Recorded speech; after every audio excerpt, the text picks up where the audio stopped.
ကဲကျွန်တော်တို့နော်ကျွန်တော်YouTube channel ရပါ subscriber မတက်နိုင်သေးဘူးပေါ့နော်အဲကြောင့်ကျွန်တော် subscriber ဘာဖြစ်လို့နေရလဲဆိုတာလိုက်ကြည့်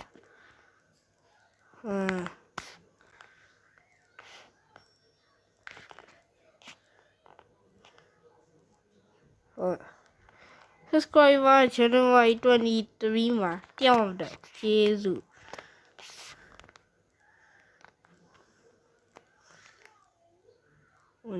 trend content trend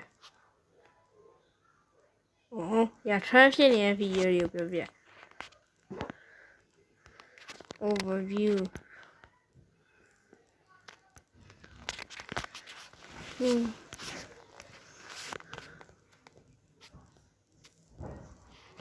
ဟာမတွေ့ပြီ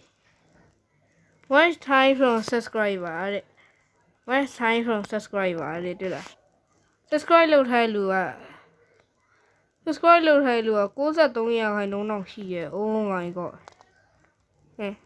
နေပါအဲ့ဆိုရှင်က channel view နေလား channel view နေနေတာ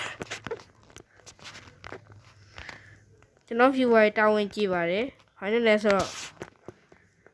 ကျွန်တော် subscribe လုပ်ပေးတော့တာဝန်ကြည့်ပါတယ်ဒါပေမဲ့ view မရအောင်လုပ်ဖို့ကကျွန်တော်တာဝန်ပါ okay ပါ bye bye